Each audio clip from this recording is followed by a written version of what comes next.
Sundar shot a video on the half a dozen phones that ASUS launched in one day. Today we've managed to get our hands on one of those phones, the Zenfone 4, and let's unbox it and take a quick look. Opening up the box, well, I'm so used to saying we've got the phone itself, but not here, not today. For a change, we don't have the phone first, but some reading material and a soft case. We then have the Zenfone 4. Let's take it out of its plastic. The back looks absolutely stunning, fantastic. Given the glass back, it is nice to see that ASUS have included the soft case. Should keep the design visible and not add to the bulk while fending off a few scratches and providing better grip. We then have a travel adapter, a pair of in-ear earphones, replaceable ear tips for them, and a USB Type-C cable. Now let's take a closer look at the Zenfone 4 itself. I love the looks. The phone is quite slim at 7.5mm. There is a 5.5-inch display here. Both that and the back are covered by Corning's 2.5D Gorilla Glass. The phone looks and feels premium, but that said, the back is a fingerprint magnet. Keeping it free of smudges and fingerprints is gonna be a chore. Here we have the ASUS logo, dual cameras and a dual tone dual LED flash. To the front, like I said, we've got a 5.5-inch display. This is an IPS LCD panel with a full HD resolution, so about 400 pixels per inch. This display seems rich and bright with excellent viewing angles. ASUS states that the brightness can go all the way up to 600 nits, so outdoor usage should be quite good with this display. Above that, we've got an 8-megapixel selfie camera, sensors and an earpiece that doubles as a stereo speaker and also happens to have a notification LED built in. ASUS seem to have finally figured out how to add a backlight for their capacitive keys.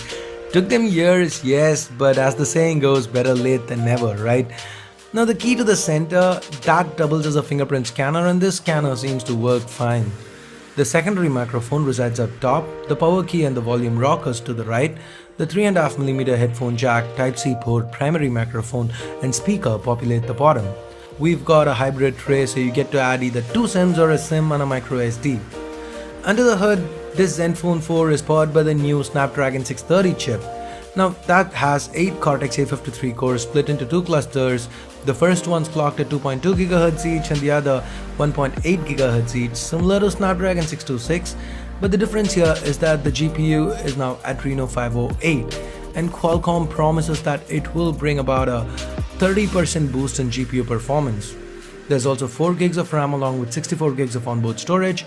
It is worth noting that there is another variant, not the Pro variant, another Zenfone 4 variant that comes with the Snapdragon 660 chip and 6 gigs of RAM. Anyway, all this is backed up by a 3300 mAh battery. As far as software goes, the Zenfone 4 is running on the latest Zen UI 4.0. We've got Google cards to the leftmost pane. There's not a lot of bloat, but the apps that are preloaded are mostly uninstallable. Zen UI 4.0 is built on top of the latest version of Android 7.1.1 Nougat.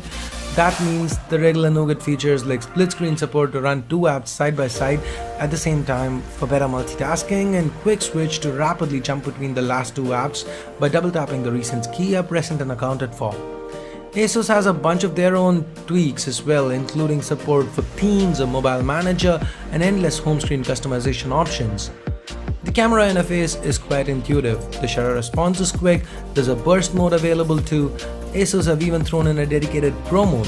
Comes with a level and everything, you get to tinker around with a lot of manual settings. There is even an option to shoot RAW. It's worth noting that this is one of the very few phones that have a Pro mode for shooting video as well. The icon you see to the right, that lets you toggle between both cameras.